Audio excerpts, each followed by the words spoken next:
आज हिंदी कहानी सीरीज में मुंशी प्रेमचंद की कहानी कुसुम, जो इस प्रकार है। साल भर की बात है, एक दिन शाम को हवा खाने जा रहा था कि महाशय नवीन से मुलाकात हो गई। मेरे पुराने दोस्त हैं, बड़े बेतकल्लुफ़ और मनचले। आगरे में मकान है, अच्छे कवि हैं। उनके कवि समाज में कई बार शरीक हो चुका हूँ। ऐसा कविता का उपासक मैंने नहीं देखा। पेशा तो वकालत, पर डूबे रहते हैं काव्य चिंतन में। आदमी जहीन है। मुकदमा सामने आया और उसकी तह तक पहुंच गए, इसलिए कभी कभी मुकदमे मिल जाते हैं, लेकिन कचहरी के बाहर अदालत या मुकदमे की चर्चा उनके लिए निषिद्ध है। अदालत की चारदीवारी के अंदर 4-5 घंटे वह वकील होते हैं, चारदीवारी के बाहर निकलते एक कवि हैं, सिर से पांव तक। जब देखिए कवि मंडल जमा है, कवि चर्चा हो रही है, रचनाएं सुन रहे हैं, मस्त होकर झूम रहे हैं, और अपनी रचना सुनाते समय तो उन पर एक तल्लीनता सी छा जाती है। कंठ स्वर भी इतना मधुर है कि उनके पदबाण की तरह सीधे कलेजे में उतर जाते हैं। अध्यात्म में माधुर्य की सृष्टि करना, निर्गुण में सगुण की बहार दिखाना उनकी रचनाओं की विशेषता है। वह जब लखनऊ आते हैं, मुझे पहले सूचना दे दिया करते हैं। आज उन्हें अनायास लखनऊ में देखकर मुझे आश्चर्य हुआ। आप यहाँ कैसे? कुशल तो हैं? मुझे आने की सूचना तक न दी। बोले, भाईजान, एक जंजाल में फंस गया हूँ, आपको सूचित करने का समय न था। फिर आपके घर को मैं अपना घर समझता हूँ। इस तकल्लुफ़ की ज़रूरत क्या है कि आप मेरे लिए कोई विशेष प्रबंध करें? मैं एक ज़रूरी मामले में आपको कष्ट देने आया हूँ। इस वक्त की सैर को स्थगित कीजिए और चलकर मेरी विपत्ति कथा सुनिए। मैंने घबरा कर कहा, आपने तो मुझे चिंता में डाल दिया। आप और विपत्ति कथा, मेरे तो प्राण सूखे जाते हैं। घर चलिए, चित्त शांत हो तो सुनाओ। बाल बच्चे तो अच्छी तरह हैं? हाँ, सब अच्छी तरह हैं। वैसी कोई बात नहीं है तो चलिए, रेस्टोरेंट में कुछ जलपान तो कर लीजिए। नहीं भाई, इस वक्त मुझे जलपान नहीं सूझता। हम दोनों घर की ओर चलें। घर पहुंचकर उनका हाथ मुंह धुलवाया, शरबत पिलाया, इलायची पान खाकर उन्होंने अपनी विपत्ति कथा सुनानी शुरू की। कुसुम के विवाह में आप गए ही थे, उसके पहले भी आपने उसे देखा था। मेरा विचार है कि किसी सरल प्रकृति के युवक को आकर्षित करने के लिए जिन गुणों की ज़रूरत है वह सब उसमें मौजूद है। आपका क्या ख्याल है? मैंने तत्परता से कहा, मैं आपसे कहीं ज़्यादा कुसुम का प्रशंसक हूँ। ऐसी लज्जाशील, सुघड़, सलीकेदार और विनोदनी बालिका मैंने दूसरी नहीं देखी। महाशय, नवीन ने करुण स्वर में कहा, वही कुसुम आज अपने पति के निर्दय व्यवहार के कारण रो रो कर प्राण दे रही है। उसका गौना हुआ 1 साल हो रहा है। इस बीच में वह 3 बार ससुराल गई, पर उसका पति उससे बोलता ही नहीं, उसकी सूरत से बेजार है।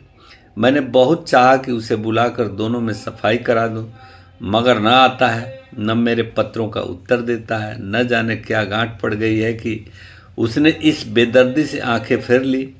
अब सुनाता हूँ, उसका दूसरा विवाह होने वाला है। कुसुम का बुरा हाल हो रहा है। आप शायद उसे देखकर पहचान भी न सके। रात दिन रोने के सिवा दूसरा काम नहीं है। इससे आप अपनी परेशानी का अनुमान कर सकते हैं। जिंदगी की सारी अभिलाषाएं मिट जाती हैं।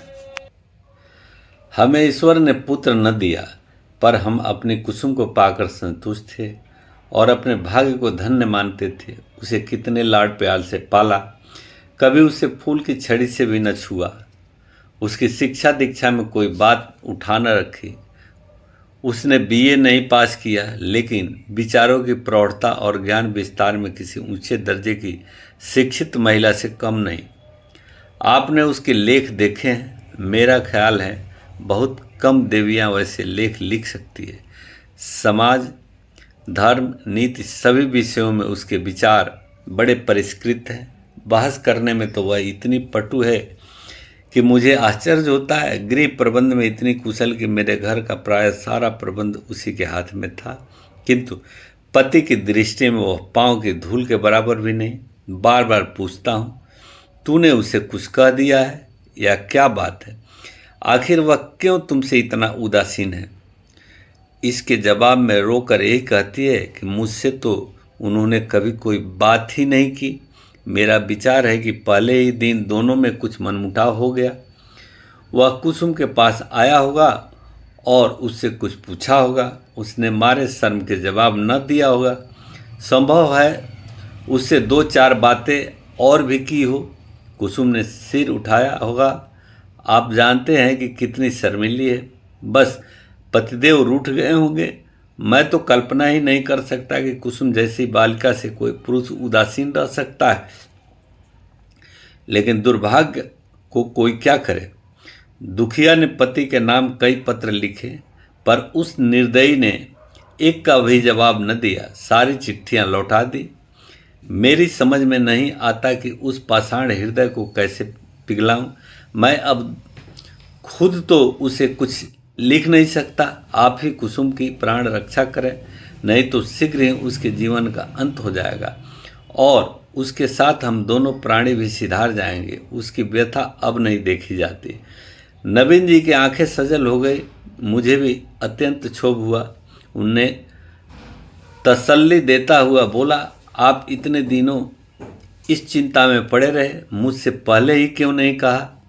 मैं आज ही मुरादाबाद जाऊंगा और उस लौंडे की इस बुरी तरह खबर लूंगा कि वह भी याद करेगा। बच्चा को जबरदस्ती घसीट कर लाऊंगा और कुसुम के पैरों पर गिरा दूंगा। नवीन जी मेरे आत्मविश्वास पर मुस्कुराकर बोले, आप उससे क्या कहेंगे? यह न पूछिए। वशीकरण के जितने मंत्र हैं उन सभी की परीक्षा करूंगा तो आप कदापि सफल न होंगे। वह इतना शीलवान, इतना विनय, इतना प्रसन्न मुख है, इतना मधुर भाषी कि आप वहां से उसके भक्त होकर के लौटेंगे। वह नित्य आपके सामने हाथ बांधे खड़ा रहेगा। आपकी सारी कठोरता शांत हो जाएगी। आपके लिए तो एक ही साधन है। आपके कलम में जादू है। आपने कितने ही युवकों को सन्मार्ग पर लाया है। हृदय में सोई हुई मानवता को जगाना आपका कर्तव्य है। मैं चाहता हूं आप कुसुम की ओर से एक ऐसा करुणाजनक, ऐसा दिल हिला देने वाला पत्र लिखें कि वह लज्जित हो जाए और उसकी प्रेम भावना सचेत हो उठे। मैं जीवन पर्यंत आपका आभारी रहूंगा। नवीन जी कवि तो ही हैं। इस तजवीज़ में वास्तविकता की अपेक्षा कवित्व ही की प्रधानता थी। आप मेरे कई गल्पों को पढ़कर रो पड़े हैं। इससे आपको विश्वास हो गया है कि मैं चतुर सपेरे की बात जिस दिल को चाहूं नचा सकता हूं। आपको यह मालूम नहीं कि सभी मनुष्य कवि नहीं होते और न एक से भावुक। जिन गल्पों को पढ़कर आप रोए हैं, उन्हीं गल्पों को पढ़कर कितने सज्जनों ने विरक्त होकर पुस्तक फेंक दी। पर इन बातों का वह असर न था। वह समझते हैं कि मैं अपना गला छुड़ाना चाहता हूं, इसलिए मैंने सहृदयता से कहा, आपको बहुत दूर की सूझी और मैं इस प्रस्ताव से सहमत हूं। और यद्यपि आपने मेरी करुणोत्पादक शक्ति का अनुमान करने में अतियुक्त से काम लिया है, लेकिन मैं आपको निराश न करूंगा। मैं पत्र लिखूंगा और यथाशक्ति उस युवक की न्याय बुद्धि को जगाने की चेष्टा भी करूंगा। लेकिन आप अनुचित न समझें तो पहले मुझे वह पत्र दिखा दें जो कुसुम ने अपने पति के नाम लिखे थे। उससे पत्र तो लौटा ही दिए हैं और यदि कुसुम ने उसे फाड़ नहीं डाला है तो उसके पास होंगे। उन पत्रों को देखने से मुझे ज्ञात हो जाएगा कि किन पहलुओं पर लिखने की गुंजाइश बाकी है। नवीन जी ने जेब से पत्र का एक पुलिंदा निकाल करके मेरे सामने रख दिया और बोले, मैं जानता था आप इन पत्रों को देखना चाहेंगे, इसलिए इन्हें साथ लेता आया। आप इन्हें शौक से पढ़ें। कुसुम जैसी मेरी लड़की है, वैसी ही आपकी भी लड़की है। आपसे क्या पर्दा। सुगंधित गुलाबी चिकने कागज पर बहुत सी सुंदर अक्षरों में लिखे उन पत्रों को मैंने पढ़ना शुरू किया। मेरे स्वामी मुझे यहाँ आए 1 सप्ताह हो गया, लेकिन आंखें पल भर के लिए भी नहीं झपकी। सारी रात करवटें बदलते बीत जाती है। बार बार सोचती हूँ मुझसे ऐसी क्या अपराध हुआ कि आप मुझे यह सज़ा दे रहे हैं। आप मुझे झिड़के घुड़के कोसें, इच्छा हो तो मेरे कान भी पकड़ें, मैं इन सभी सजाओं को सह लूँगी, लेकिन यह निष्ठुरता नहीं सह सक जाती। मैं आपके घर 1 सप्ताह रही, परमात्मा जानता है कि मेरे दिल में क्या क्या अरमान थे। मैंने कितनी बार चाहा कि आपसे कुछ पूछूं, आपसे अपने अपराधों की क्षमा कराऊं, लेकिन आप मेरी परछाई से भी दूर भागते थे। मुझे कोई अवसर न मिला। आपको याद होगा कि जब दोपहर को सारा घर सो जाता था तो मैं आपके कमरे में जाती थी और घंटों सिर झुकाए खड़ी रहती थी, पर आपने कभी आंख उठाकर न देखा। उस वक्त मेरे मन की क्या दशा होती थी, इसका कदाचित आप अनुमान न कर सकते। मेरी जैसे अभागिनी स्त्रियां इसका कुछ अंदाज कर सकती है। मैंने अपनी सहेलियों से उसकी सुहाग रात की कथाएं सुन सुनकर अपनी कल्पना में सुखों का जो स्वर्ग बनाया था उसे आपने कितनी निर्दयता से नष्ट कर दिया। मैं आपसे पूछती हूँ, क्या आपके ऊपर मेरा कोई अधिकार नहीं है? अदालत भी किसी अपराधी को दंड देती है तो उस पर कोई न कोई अभियोग लगाती है, गवाहियाँ लेती है, उसका बयान सुनती है। आपने तो कुछ पूछा ही नहीं। मुझे अपनी खता मालूम हो जाती तो आगे के लिए सचेत हो जाती। आपके चरणों पर गिर कर कहती हूँ मुझे क्षमादान दो। मैं शपथ पूर्वक कहती हूँ कि मुझे कुछ नहीं मालूम आप क्यों रुष्ट गए हैं। संभव है आपने अपनी पत्नी में जिन गुणों को देखने की कामना की हो वे मुझ में न हो। बेशक मैं अंग्रेजी नहीं पढ़ी, अंग्रेजी समाज की रीति नीति से परिचित नहीं, न अंग्रेजी खेलना जानती हूँ, और भी कितनी ही त्रुटियाँ मुझ में हो। मैं जानती हूँ कि मैं आपके योग्य न थी। आपको मुझसे कहीं अधिक रूपवती, गुणवती, बुद्धिमती स्त्रियाँ मिलनी चाहिए थी, लेकिन मेरे देवता, दंड अपराधों का मिलना चाहिए, त्रुटियों का नहीं। फिर मैं तो आपके इशारे पर चलने को तैयार हूँ। आप मेरी दिलजोई करें, फिर देखिए मैं आपकी त्रुटियों को कितनी जल्द पूरा कर लेती हूँ। आपका प्रेम कटाक्ष मेरे रूप को प्रदीप्त, मेरी बुद्धि को तीव्र और मेरे भाग्य को बलवान कर देगा। वह विभूति पाकर मेरी काया कल्प हो जाएगी। स्वामी, क्या आपने सोचा है आप यह क्रोध किस पर कर रहे हैं? वह अबला जो आपके चरणों पर पड़ी हुई आपसे क्षमा दान मांग रही है, जो जन्म जन्मांतर के लिए आपकी चेरी है, क्या इस क्रोध को सहन कर सकती है? मेरा दिल बहुत कमज़ोर है। मुझे रुलाकर आपको पश्चाताप के सिवा और क्या हाथ आएगा? इस क्रोधाग्नि की एक चिंगारी मुझे भस्म कर देने के लिए काफ़ी है। अगर आपकी यह इच्छा है कि मैं मर जाऊं, तो मैं मरने के लिए तैयार हूं। केवल आपका इशारा चाहती हूं।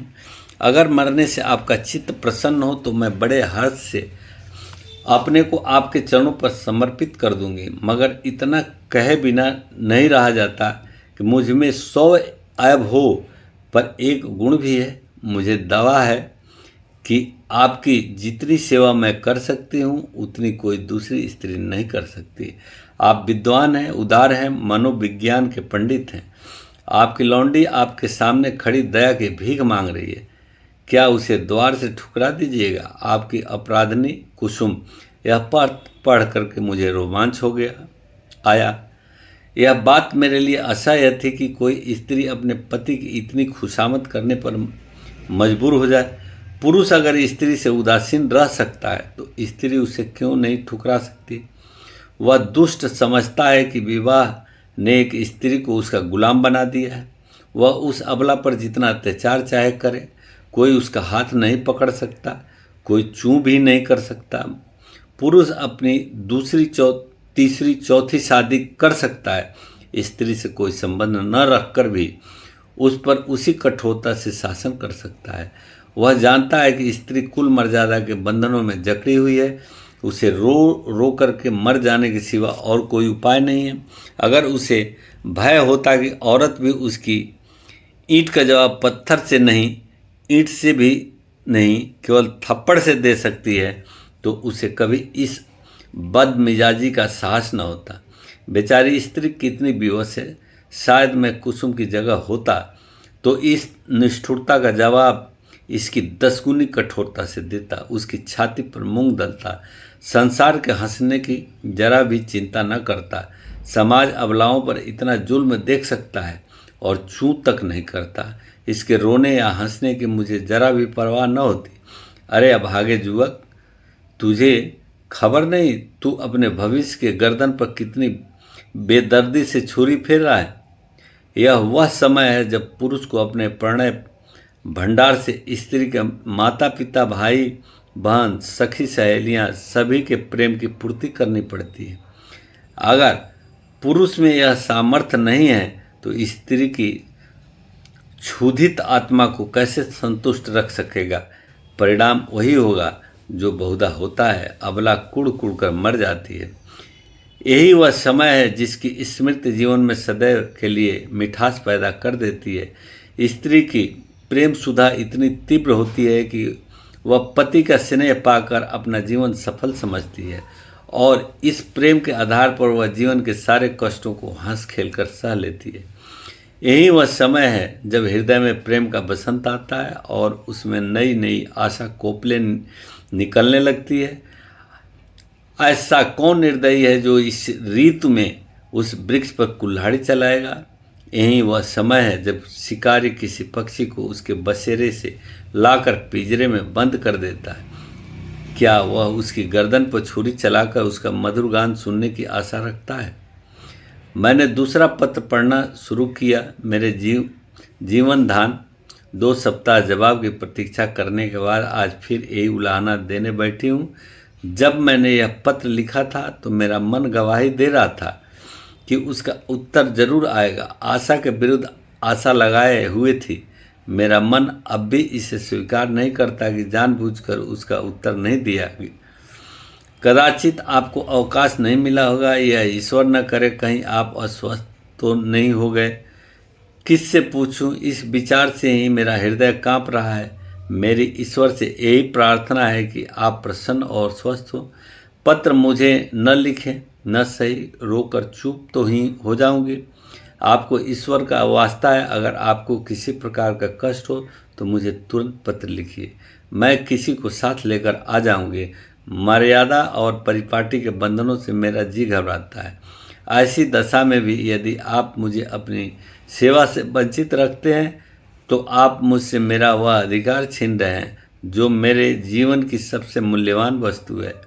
मैं आपसे और कुछ नहीं मांगती। आप मुझे मोटे से मोटा खिलाइए, मोटे से मोटा पहनाइए, मुझे जरा भी शिकायत न होगी। मैं आपके साथ घोर से घोर विपत्ति में भी प्रसन्न रहूंगी।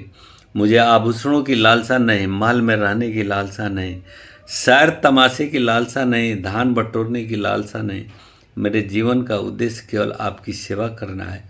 यही उसका ध्येय है। मेरे लिए दुनिया में कोई देवता नहीं, कोई गुरु नहीं, कोई हाकिम नहीं। मेरे देवता आप हैं, मेरे राजा आप हैं।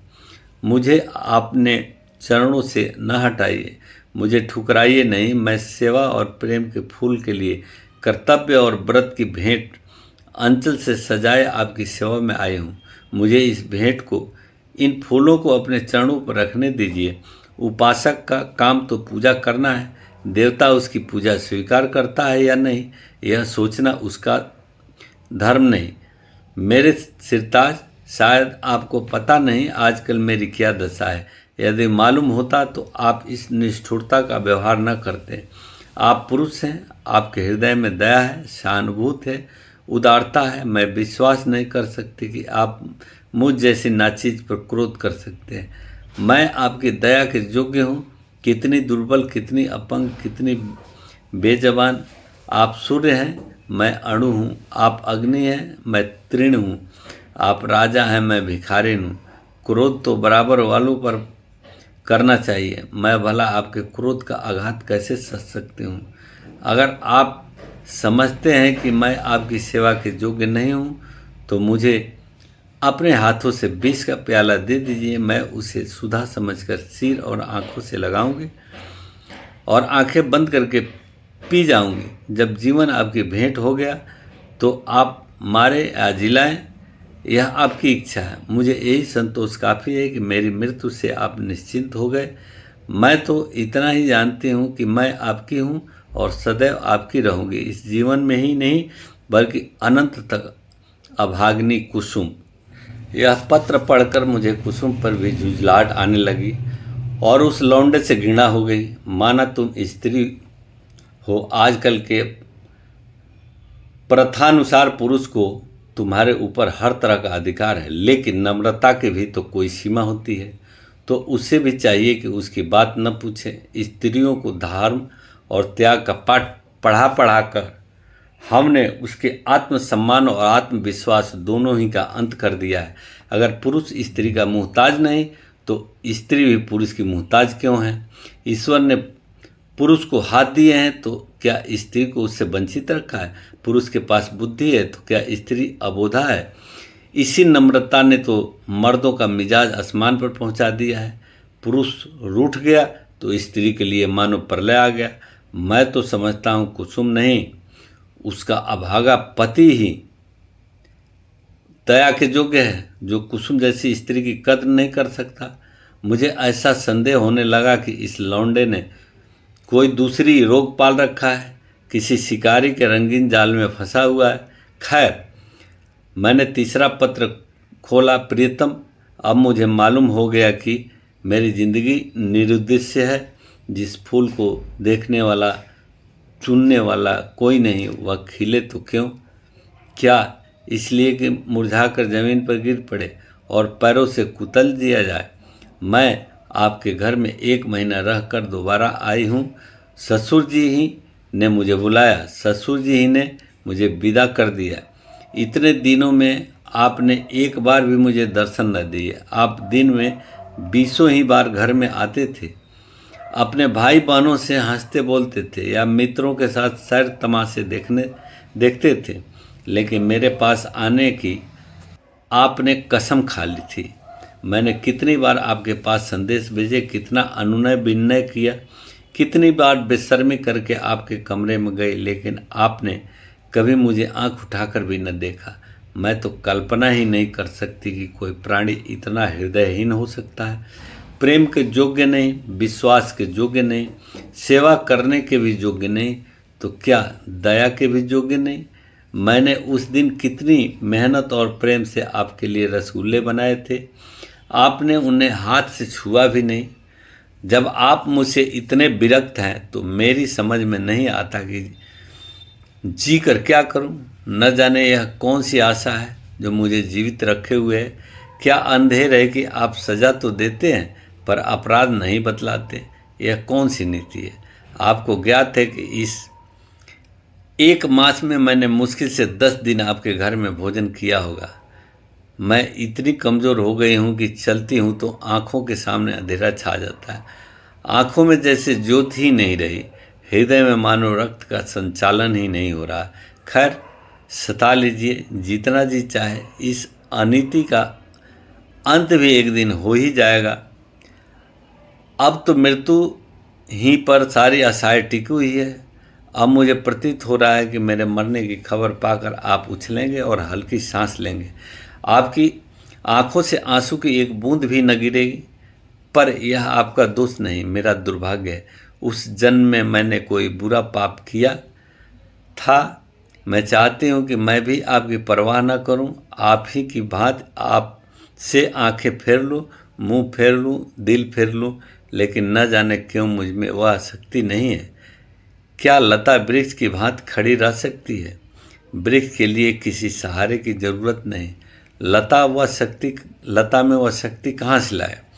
वह तो वृक्ष से लिपटने के लिए पैदा की गई है। उसे वृक्ष से अलग कर दो तो वह सूख जाएगी। मैं आपसे पृथक अपने अस्तित्व की कल्पना भी नहीं कर सकती। मेरे जीवन की हर एक गति, प्रत्येक विचार, प्रत्येक कामना में आप मौजूद होते हैं। मेरा जीवन वह वृत्त है जिसके केंद्र आप हैं। मैं वह हार हूँ जिसके प्रत्येक फूल में आप धागे की भांति घुसे हैं। उस धागे के बगैर हार के फूल बिखर जाएंगे और धूल में मिल जाएंगे। मेरी एक सहेली है सन्नो, उसका इस साल पाणी ग्रहण हो गया। उसका पति जब ससुराल आता है, सन्नों के पांव जमीन पर नहीं पड़ते। दिन भर में न जाने कितने रूप बदलती है। मुख कमल खिल जाता है, उल्लास संभाले नहीं संभलता। उसे बिखेरती लुटाती चलती है। हम जैसे अभागों के लिए जब आकर मेरे गले से लिपट जाती है तो हर्ष और उन्माद की वर्षा से जैसे मैं लथपथ हो जाती हूँ। दोनों अनुराग से मतवाले हो रहे हैं। उनके पास धन नहीं है, जहाज नहीं है, मगर अपनी दरिद्रता में ही मगन है। इस अखंड प्रेम का एक क्षण उसकी तुलना में संसार की कौन सी वस्तु रखी जा सकती है। मैं जानती हूँ यह रंगरेलियाँ और बेफिक्रियाँ बहुत दिन न रहेगी। जीवन की चिंताएं और दुराशाएं उन्हें भी परास्त कर देगी, लेकिन ये मधुर स्मृतियां संचित धान की भांति अंत तक उन्हें सहारा देती रहेगी। प्रेम में भीगी हुई सूखी रोटियां, प्रेम में रंगे हुए मोटे कपड़े और प्रेम के प्रकाश से आलोकित छोटी सी कोठरी, अपनी इस विपन्नता में भी वह स्वाद, वह शोभा और वह विश्राम रखती है जो शायद देवताओं को स्वर्ग में भी नसीब नहीं। जब सन्नों का पति अपने घर चला जाता है तो वह दुखिया किस तरह फूट फूट कर रोती है कि मेरा हृदय गदगद हो जाता है। उसके पत्र आ जाते हैं तो मानो उसे कोई विभूति मिल जाती है। उसके रोने में भी, उसकी विफलताओं में भी, उसके उपालभ्यों में भी एक स्वाद है, एक रस है। उसके आंसू व्यग्रता और विवलता के हैं, मेरे आंसू निराशा और दुख के हैं। उसकी व्याकुलता में प्रतीक्षा और उल्लास है, मेरी व्याकुलता में दैन्य और परवशता है। उसके उपालब्ध में अधिकार और ममता है, मेरे उपालब्ध में भग्नता और रुदन है। पत्र लंबा हुआ जाता है और दिल का बोझ हल्का नहीं होता। भयंकर गर्मी पड़ रही है। दादा मुझे मसूरी ले जाने का विचार कर रहे हैं। मैं दुर्बलता से उन्हें टीवी का संदेह हो रहा है। वह नहीं जानते कि मेरे लिए मसूरी नहीं, स्वर्ग भी काल कोठरी है। अभागिन कुसुम। मेरे पत्थर के देवता कल मसूरी से लौट आई। लोग कहते हैं बड़ा स्वास्थ्यवर्धक और रमणीक स्थान होगा। मैं तो एक दिन भी कमरे से नहीं निकली। भग्न हृदयों के लिए संसार सुना है। मैंने रात एक बड़े मज़े का सपना देखा। बतलाऊं पर क्या फ़ायदा, न जाने क्यों मैं अब भी मौत से डरती हूँ। आशा का कच्चा धागा मुझे अब भी जीवन से बांधे हुए है। जीवन उद्यान के द्वार पर जाकर बिना सैर किए लौट आना कितना हसरतनाक है। अंदर क्या सुषमा है, क्या आनंद है। मेरे लिए वह द्वार ही बंद है। कितनी अभिलाषाओं से विहार का आनंद उठाने चली थी, कितनी तैयारियों से, पर मेरे पहुंचते ही द्वार बंद हो गया है। अच्छा बतलाओ, मैं मर जाऊंगी तो मेरी लाश पर आंसू की 2 बूंदें गिराओगे?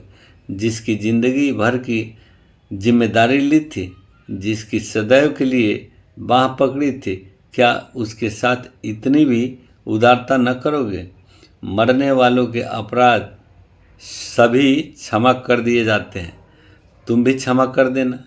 आकर मेरे शव को अपने हाथों से नहलाना, अपने हाथ से सुहाग के सिंदूर लगाना, अपने हाथ से सुहाग की चूड़ियाँ पहनाना, अपने हाथ से मेरे मुंह में गंगा जल डालना, 2-4 पग कंधा दे देना। बस मेरी आत्मा संतुष्ट हो जाएगी और तुम्हें आशीर्वाद देगी।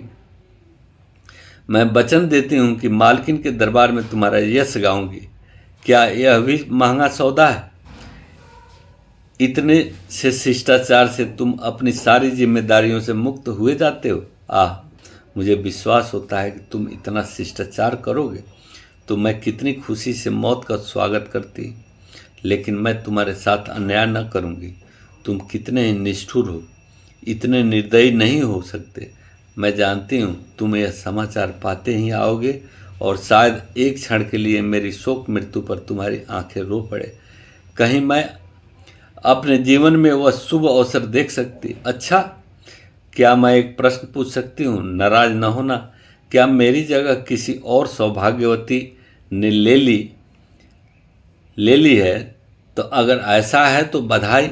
जरा उसका चित्र मेरे पास भेज देना, मैं उसकी पूजा करूँगी, उसके चरणों पर शीश नवाऊंगी। मैं जिस देवता को प्रसन्न न कर सकी उसी देवता से उसने वरदान प्राप्त कर लिया। ऐसी सौभाग्नि के तो चरण धो धो कर पीना चाहिए। मेरी हार्दिक इच्छा है कि तुम उसके साथ सुखी रहो। यदि मैं उस देवी की कुछ सेवा कर सकती, अपरोक्ष न सही परोक्ष रूप से ही तुम्हारे कुछ काम आ सकती। अब मुझे केवल उसका शुभ नाम और स्थान बता दो। मैं सिर के बल दौड़ी हुई उसके पास आऊँगी और कहूँगी, देवी तुम्हारी लौंडी हूँ, इसलिए तुम मेरे स्वामी की प्रेमिका हो, मुझे अपने चरणों में शरण दो। मैं तुम्हारे लिए फूलों की सेज बिछाऊंगी, तुम्हारी मांग मोतियों से भरूंगी, तुम्हारी एड़ियों में महावर रचाऊंगी। यह मेरी जीवन की साधना होगी। यह न समझाना कि मैं जलूंगी या कुड़ूंगी। जलन तब होती है जब कोई मुझसे मेरी वस्तु छीन रहा हो। जिस वस्तु को अपना समझने का मुझे कभी सौभाग्य न हुआ, उसके लिए मुझे जलन क्यों हो। अभी बहुत कुछ लिखना था, लेकिन डॉक्टर साहब आ गए हैं। बेचारा हृदय दाह को टीबी समझ रहे हैं। दुख सताई हुई है कुसुम। इन दोनों पत्रों ने धैर्य का प्याला भर दिया है। मैं बहुत ही आवेशहीन आदमी हूँ। भावुकता मुझे छू भी नहीं गई। अधिकांश कालाविदों की भांति मैं भी शब्द से आंदोलित नहीं होता। क्या वस्तु दिल से निकलती है? क्या वस्तु केवल मर्म को स्पर्श करने के लिए लिखी गई है? यह भेद बहुधा मेरे साहित्यिक आनंद में बाधक हो जाता है, लेकिन इन पत्रों ने मुझे आपे से बाहर कर दिया। एक स्थान पर तो सचमुच मेरी आंखें भर आई। यह भावना कितनी वेदनापूर्ण थी कि वह बालिका जिस पर माता पिता प्राण छिड़कते रहे, विवाह होते ही इतनी विपदग्रस्त हो जाए। विवाह क्या हुआ, मानो उसकी चिता बनी या उसकी मौत का परवाना लिखा गया। इसमें संदेह नहीं कि ऐसी वैवाहिक दुर्घटनाएं कम होती है, लेकिन समाज की वर्तमान दशा में उसकी संभावना बनी रहती है। जब तक स्त्री पुरुष के अधिकार समान न होंगे, ऐसे आघात नित्य होते रहेंगे। दुर्बल को सताना कदाचित प्राणियों का स्वभाव है। काटने वाले कुत्तों से लोग दूर भागते हैं, सीधे कुत्ते पर बाल वृत्त विनोद के लिए पत्थर फेंकते हैं। तुम्हारे दो नौकर एक ही श्रेणी के हो, उसमें कभी झगड़ा न होगा, लेकिन आज उनमें से एक को अफसर और दूसरे को उसका मातहत बना दो। फिर देखो अफसर साहब अपने मातहत पर कितना रौब जमाते हैं। सुखमय दाम्पत्य की नींव अधिकार साम्य ही पर रखी जा सकती है। इस वैषम्य में प्रेम का निवास हो सकता है। मुझे तो इसमें संदेह है। हम आज जिसे स्त्री पुरुष के प्रेम कहते हैं, वही प्रेम है जो स्वामी को अपने पशु से होता है। पशु सिर झुकाए काम किए चला जाए, स्वामी उसे भूसा और खली भी देगा और उसकी देह भी सहलाएगा, उसे आभूषण भी पहनाएगा। लेकिन जानवर ने जरा चाल धीमी की, जरा गर्दन टेढ़ी की कि मालिक का चाबुक पीठ पर पड़ा। इसे प्रेम नहीं कहते। खैर, मैंने 5वां पत्र खोला। जैसा मुझे विश्वास था, आपने मेरे पिछले पत्र का भी उत्तर न दिया। इसका खुला हुआ अर्थ है कि आपने मुझे परित्याग करने का संकल्प कर लिया है। जैसी आपकी इच्छा। पुरुष के लिए स्त्री पाँव की जूती है, स्त्री के लिए तो पुरुष देवतुल्य है, बल्कि देवता से भी बढ़कर। विवेक का उदय होते ही वह पति की कल्पना करने लगती है। मैंने भी वही किया। जिस समय मैं गुड़िया खेलती थी, उसी समय आपने गुड्डे के रूप में मेरे मनोदेश में प्रवेश किया। मैंने आपके चरणों को पखारा, माला फूल और नैवेद्य से आपका सत्कार किया। कुछ दिनों के बाद कहानियाँ सुनने और पढ़ने को चाट पड़ी। तब आप कथाओं के नायक के रूप में मेरे घर आए। मैंने आपको हृदय में स्थान दिया। बाल्यकाल से ही आप किसी न किसी रूप में मेरे जीवन में घुसे हुए थे। वे भावनाएं मेरे अंतःस्थल की गहराइयों तक पहुंच गई। मेरे अस्तित्व का एक एक अणु उन भावनाओं से गुथा हुआ है। उन्हें दिल से निकाल डालना सहज नहीं है। उनके साथ मेरे जीवन के परमाणु भी बिखर जाएंगे, लेकिन आपकी यही इच्छा है तो यही सही। मैं आपकी सेवा में सब कुछ करने को तैयार थी। अभाव और विपन्नता को तो कहना ही क्या, मैं तो अपने को मिटा देने को भी राजी थी। आपकी सेवा में मिट जाना ही मेरे जीवन का उद्देश्य था। मैंने लज्जा और संकोच का परित्याग किया, आत्मसम्मान को पैरों से कुचला, लेकिन आप मुझे स्वीकार नहीं करना चाहते। मजबूर हूँ, आपका कोई दोष नहीं। आवश्यक मुझसे अवश्य कोई मुझसे ऐसी बात हो गई जिससे आपको इतना कठोर बना दिया। आप उसे जबान पर लाना भी नहीं उचित समझते। मैं इस निष्ठुरता के सिवा और हर एक सज़ा झेलने को तैयार थी। आपके हाथ से जहर का प्याला लेकर पी जाने में मुझे विलम्ब न होता, किंतु विधि की गति निराली है। मुझे पहले इस सत्य के स्वीकार करने में बाधा थी कि स्त्री पुरुष की दासी है। मैं उसे पुरुष की सहचरी अर्धांगिनी समझती थी, पर अब मेरी आंखें खुल गई। मैंने कई दिन हुए एक पुस्तक में पढ़ा था कि आदिकाल में स्त्री पुरुष की उसी तरह संपत्ति थी जैसा गाय बैल या खेतबाड़ी। पुरुष को अधिकार था स्त्री को बेचे, गिरो रखे या मार डाले। विवाह की प्रथा उस समय केवल यह थी कि वर पक्ष अपने सूर सामंतों को लेकर सशस्त्र आता, कन्या को उड़ा ले जाता था। कन्या के साथ कन्या के घर में रुपया पैसा अनाज या पशु जो कुछ उसके हाथ लग जाता उसे भी उठा ले जाता। वह स्त्री को अपने घर ले जाकर उसके पैरों में बेड़ियां डालकर घर के अंदर बंद कर देता था। उसके आत्मसम्मान के भाव को मिटाने के लिए यह उपदेश दिया जाता था कि पुरुष ही उसका देवता है, सुहाग स्त्री की सबसे बड़ी विभूति है। आज कई हजार वर्षों के बीतने पर पुरुष के उस मनोभाव में कोई परिवर्तन नहीं हुआ। पुरानी सभी प्रथाएं कुछ विकृत या संस्कृत रूप से मौजूद हैं। आज मुझे मालूम हुआ कि उस लेखक ने स्त्री समाज की दशा का कितना सुंदर निरूपण किया था।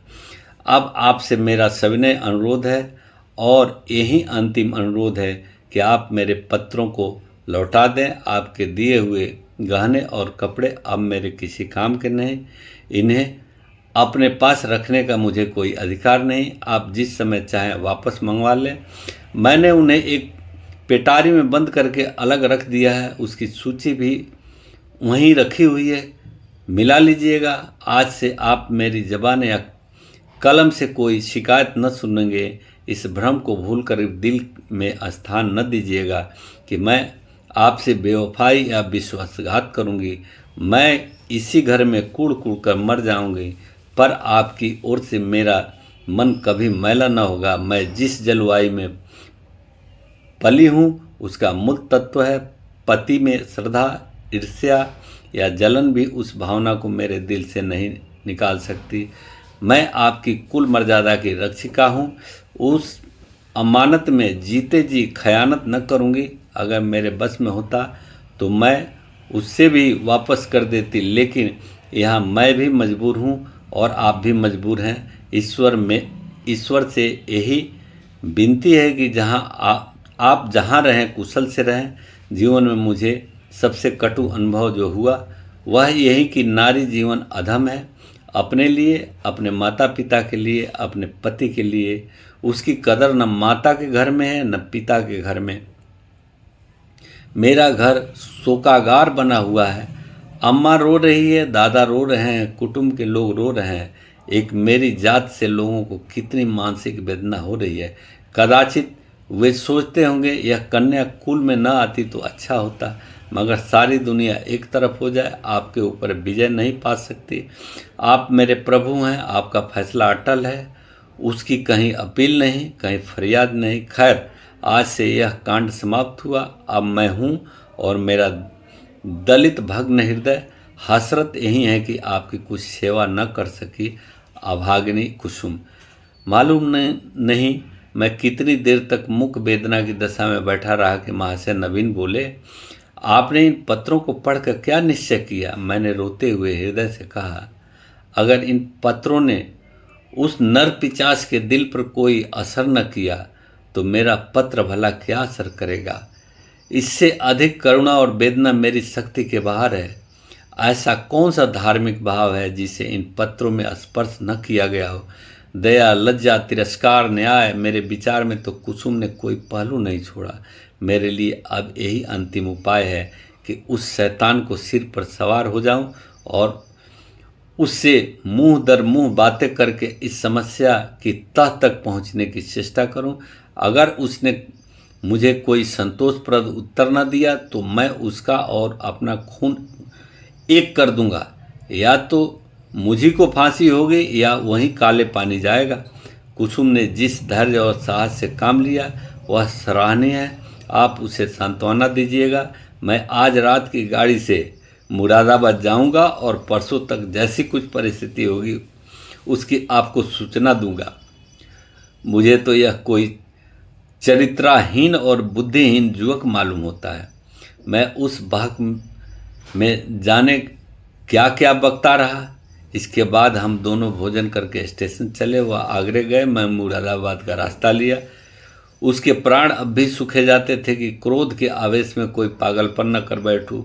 मेरे बहुत समझाने पर उसका चित्त शांत हुआ। मैं प्रातःकाल मुरादाबाद पहुंचा और जांच शुरू कर दी। इस युवक के चरित्र के विषय में मुझे जो संदेह था वह गलत निकला। मोहल्ले में, कॉलेज में, उसके इष्ट मित्रों में सभी उसके प्रशंसक थे। अंधेरा और गहराता होता हुआ जान पड़ा। संध्या समय मैं उसके घर जा पहुंचा। जिस निष्कपट भाव से वह दौड़कर मेरे पैर पर झुका वह मैं नहीं भूल सकता। ऐसा वाक् चतुर, ऐसा सुशील और विनीत युवक मैंने नहीं देखा। बाहर और भीतर में इतना आकाश पाताल का अंतर मैंने कभी न देखा था। मैं कुशल क्षेम और शिष्टाचार के 2-4 वाक्यों के बाद पूछा, तो तुमसे मिलकर चित्त प्रसन्न हुआ, लेकिन आखिर कुसुम ने क्या अपराध किया है जिसका तुम उसे इतना कठोर दंड दे रहे हो? उसने तुम्हारे पास कई पत्र लिखे, तुमने एक का भी उत्तर न दिया। वह 2-3 बार यहाँ भी आई पर तुम उससे बोले तक नहीं। क्या उस निर्दोष बालिका के साथ तुम्हारा यह अन्याय नहीं है? युवक ने लज्जित भाव से कहा, बहुत अच्छा होता कि आपने इस प्रश्न को न उठाया होता। उसका जवाब देना मेरे लिए बहुत मुश्किल है। मैंने तो इसे आप लोगों के अनुमान पर छोड़ दिया था, लेकिन इस गलतफहमी को दूर करने के लिए मुझे विवश होकर कहना पड़ेगा। यह कहते कहते वह चुप हो गया। बिजली की बत्ती पर भांति भांति की कीट पतंगे जमा हो गए। कई झिंगुर उछल उछल कर मुंह पर आ जाते थे और जैसे मनुष्य पर अपनी विजय का परिचय देकर उड़ जाते थे। एक बड़ा सा आंख फोड़ भी मेज पर बैठा था और शायद जस्त मारने के लिए अपनी देह तौल रहा था। युवक ने एक पंखा लाकर मेज पर रख दिया, जिसने विजयी कीट पतंगों को दिखा दिया कि मनुष्य इतना निर्बल नहीं है जितना वे समझ रहे थे। एक क्षण में मैदान साफ हो गया और हमारी बातों में दखल देने वाला कोई न रहा। युवक ने सकुचाते हुए कहा, संभव है आप मुझे अत्यंत लोभी, कमीना और स्वार्थी समझें, लेकिन यथार्थ यह है कि इस विवाह से मेरी वह अभिलाषा न पूरी हुई जो मुझे प्राणों से भी प्रिय थी। मैं विवाह पर रजामंद न था, अपने पैरों में बेड़ियां न डालना चाहता था, किंतु जब महाशय नवीन बहुत पीछे पड़ गए और उनकी बातों से मुझे यह आशा हुई कि वह सब प्रकार से मेरी सहायता करने को तैयार है, तब मैं राजी हो गया। पर विवाह होने के बाद उन्होंने मेरी बात भी न पूछी, मुझे एक पत्र भी न लिखा कि कब तक वह मुझे विलायत भेजने का प्रबंध कर सकेंगे। हालांकि मैंने अपनी इच्छा उन पर पहले ही प्रकट कर दी थी, पर उन्होंने मुझे निराश करना ही उचित समझा। उनकी इस अकृपा ने मेरे सारे मंसूबे धूल में मिला दिए। मेरे लिए अब इसके सिवा और क्या रह गया है कि LLB पास कर लूं और कचहरी में जुत्ती फटाता फिरूं। मैंने पूछा, तो आखिर तुम नवीन जी से क्या चाहते हो? लेन देन में तो उन्होंने शिकायत का कोई अवसर नहीं दिया। तुम्हें विलायत भेजने का खर्च तो शायद उनके काबू से बाहर हो। युवक ने सिर झुकाकर कहा, तो यह उन्हें पहले ही मुझसे कह देना चाहिए था, फिर मैं विवाह ही क्यों करता। उन्होंने चाहे कितना ही खर्च कर डाला, पर इससे मेरा क्या उपकार हुआ? दोनों तरफ से 10-12 हजार रुपये खाक में मिल गए और उनके साथ मेरी अभिलाषाएं खाक में मिल गई। पिताजी पर तो कई हजार का ऋण हो गया। वह अब मुझे इंग्लैंड नहीं भेज सकते। क्या पूज्य नवीन जी चाहते तो मुझे इंग्लैंड न भेज देते? उनके लिए 10-5 हजार की कोई हकीकत नहीं। मैं सन्नाटे में आ गया। मेरे मुंह से अनायास निकल गया, छी! वाह रे दुनिया और वाह रे हिंदू समाज! तेरे यहाँ ऐसे ऐसे स्वार्थ के दास पड़े हुए हैं जो एक अबला का जीवन संकट में डालकर उसके पिता पर ऐसे अत्याचारपूर्ण दबाव डालकर ऊंचा पद प्राप्त करना चाहते हैं।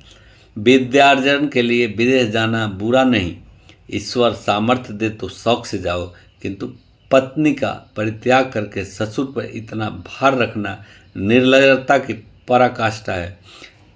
तारीफ की बात तो तब थी कि तुम अपने पुरुषार्थ से जाते, इस तरह किसी की गर्दन पर सवार होकर अपना आत्मसम्मान बेच गए तो क्या गए। इस पामर की दृष्टि में कुसुम का कोई मूल्य ही नहीं, वह केवल उसकी स्वार्थ सिद्धि का साधन मात्र है। ऐसे नीच प्रकृति के आदमी से कुछ तर्क करना व्यर्थ था। परिस्थिति ने हमारी चुटिया उसके हाथ में रख दी थी और हमें उसके चरणों पर सिर झुकाने के सिवा और कोई उपाय न था। दूसरी गाड़ी से मैं आगरे जा पहुंचा और नवीन जी से यह वृत्तांत कहा। उन बेचारे को क्या मालूम था कि यहाँ सारी जिम्मेदारी उन्हीं के सिर डाल दी गई है। यद्यपि इस मंदी ने उनकी वकालत भी ठंडी कर रखी है और वह 10-5 हज़ार का खर्च सुगमता से नहीं उठा सकते, लेकिन इस युवक ने उनसे इसका संकेत भी किया होता तो वह अवश्य कोई न कोई उपाय करते। कुसुम के सिवा दूसरा उसका कौन बैठा हुआ है। उन बेचारे को तो इस बात का ज्ञान ही न था। अतएव मैंने यूँ ही उनसे यह समाचार कहा तो वह बोल उठे, छी, इस जरा सी बात को इस भले आदमी ने इतना तूल दे दिया। आप आज ही उसे खत लिख दें कि वह जिस वक्त जहाँ पढ़ने के लिए जाना चाहे शौक से जा सकता है। मैं उसका सारा भार स्वीकार करता हूँ। साल भर तक निर्दयी ने कुसुम को रुला रुला कर मार डाला। घर में इसकी चर्चा हुई।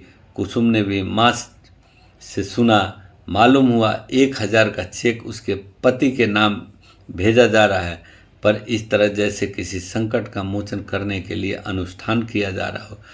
कुसुम ने भ्रिकुटी सिकोड़ कर कहा, अम्मा, दादा से कह दो कहीं रुपये भेजने की जरूरत नहीं।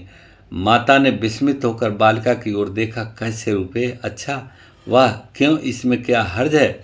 लड़के का मन है तो बिलाए जाकर पढ़े, हम क्यों रोकेंगे। यूँ भी उसी का है, वो भी उसी का नाम का है, हमें कौन छाती पर लाद कर ले जाना। नहीं, आप दादा से कह दीजिए 1 पाई न भेजें। आखिर इसमें क्या बुराई है, इसलिए कि यह उसी तरह की डाकाजनी है जैसे बदमाश लोग किया करते हैं। किसी आदमी को पकड़ कर ले गया और उसके घर वालों से उसके मुक्ति धन के तौर पर अच्छी रकम ऐंठ लेते हैं। माता ने तिरस्कार की आंखों से देखा। कैसी बातें करती हो बेटी, इतने दिनों के बाद तो जाके देवता सीधे हुए हैं और तुम उन्हें फिर चिढ़ाए देती हो। कुसुम ने झल्ला कर कहा, ऐसे देवता का रूठे रहना ही अच्छा।